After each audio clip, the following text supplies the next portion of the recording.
तुमची पण उपवासाची खिचडी एकदम वातड होते, मऊ होत नाही, लुसलुशीत होत नाही, तरी ही पद्धत नक्की वापरून बघा. पहिल्यांदा जरी करत असाल तर एकदम परफेक्टच बनवणार.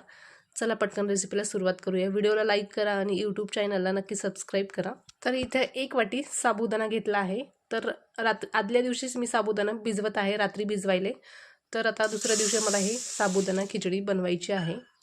तर 1 वाटी साबुदाणा घेतला आहे. साबुदाणा पहिल्यांदा 2 ते 3 पाण्याने आपल्याला स्वच्छ धुवून घ्यायचं आहे.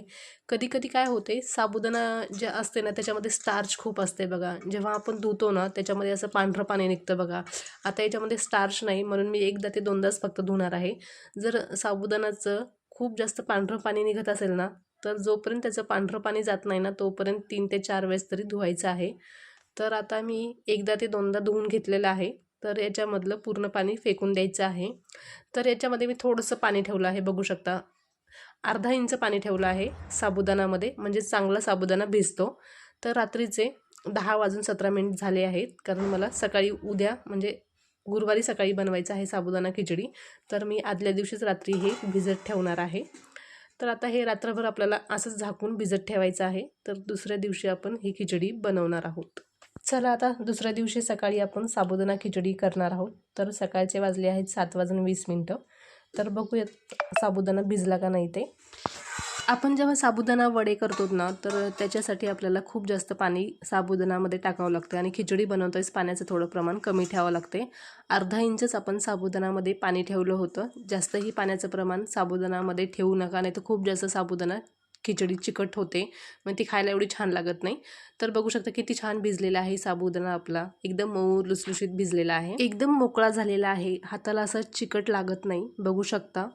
तर ही पद्धत नक्की वापरून बघा. कधीही तुम्हाला म्हणजे दुसऱ्या दिवशी उपवास असेल ना तर आदल्या रात्रीच साबुदाणा भिजत ठेवायचा आहे. थोडंसं उशिरा ठेवायचं, म्हणजे 10-11 वाजता भिजत ठेवायचं रात्रीला.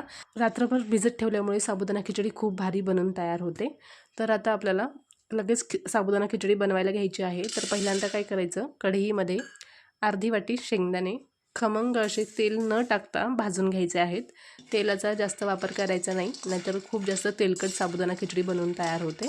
तर न तेल टाकताच आपल्याला शेंगदाणे भाजून घ्यायचे आहेत. आता एक मी छोट्या आकाराचा बटाटा घेतला आहे. बटाटा कापून घेणार आहे, त्याचे सालसुद्धा काढून घेणार आहे. शेंगदाणे छान मिडियम गॅसवर खमंग असे भाजून घेतलेले आहेत. आता एका प्लेटमध्ये शेंगदाणे काढून घ्यायचे आहेत. कढईमध्येच नका ठेवू, नाहीतर शेंगदाणे करपू शकतात. तर आता थंड करून घेऊयात शेंगदाणे आणि त्याचे टरफलं काढून घेऊयात. जर तुम्हाला टरफलं काढायची नसतील तर नाही काढले तरी पण चालतील. मी पण जास्त टरफलं शेंगदाण्याचे काढले नाहीत, फक्त थोडेफारच शेंगदाण्याचे टरफलं काढून घेतले आहेत. तर शेंगदाणे आपल्याला आदरकच्चे किंवा जाडसर वाटून घ्यायचे आहेत. तर शेंगदाणे वाटून झालेले आहेत. तर आता त्याच कढईमध्ये 2 चमचे तेल टाकायचं आहे. तेल छान कडकडीत गरम होऊ द्यायचं आहे. शेंगदाण्याचा कूट बघू शकता जाडसर वाटून घेतलेला आहे.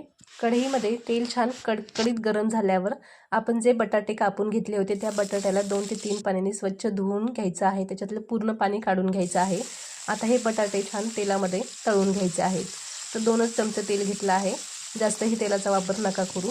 तर आता फुल गॅसवर आपल्याला बटाटे लालसर होईपर्यंत आणि बटाटा शिजेपर्यंत आपल्याला तळून घ्यायचं आहे. आता त्याच्यामध्येच अर्धा टीस्पून जिरं टाकायचं आहे. जिऱ्याचं प्रमाण कमी जास्त करू शकता किंवा नाही टाकलं, जर तुमच्या इकडे उपवासाला चालत नसेल तर नाही टाकलं तरी पण चालतंय.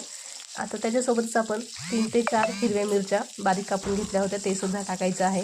छान परतून घ्यायचं आहे. मिरची अशी खमंग भाजू द्यायची आहे. त्याच्यामध्येच उपवासाचं सेंधव मीठ टाकायचं आहे चवीप्रमाणे आणि सगळं व्यवस्थित मिक्स करून घ्यायचं आहे. गॅस फुलच ठेवायचा. आता त्याच्यामध्येच आपण भिजवलेला साबुदाणा आणि पूर्ण शेंगदाण्याचा कूट टाकायचा आहे. फुल गॅसवरच सगळं आपल्याला हे छान 15 ते 20 सेकंद तरी परतून घ्यायचं आहे. आता 15 ते 20 सेकंदानंतर आपल्याला याच्यावर एक प्लेट ठेवायची आहे आणि लगेचच गॅस बंद करायचा आहे. 5 मिनटं आपल्याला हे साबुदाणा असंच वाफेवर गॅस बंद करून ठेवून द्यायचा आहे. झाकून ठेवायचा, उघडं नका ठेवू, नाहीतर साबुदाणा मऊ होणार नाही, मग वातडच होईल. तर झाकून ठेवून दिल्यावर 5 मिनटानंतर बघू शकता मस्त असा मऊ लुसलुशीत साबुदाणा खिचडी आपली तयार झालेली आहे. तुम्ही दह्यासोबत खाऊ शकता किंवा असं सुद्धा खाऊ शकता, खूप भारी लागते. या पद्धतीने एकदा करून बघा. इतकी चमचमीत ही खिचडी बनवून तयार झालेली आहे. नक्की ट्राय करा. Okay, bye.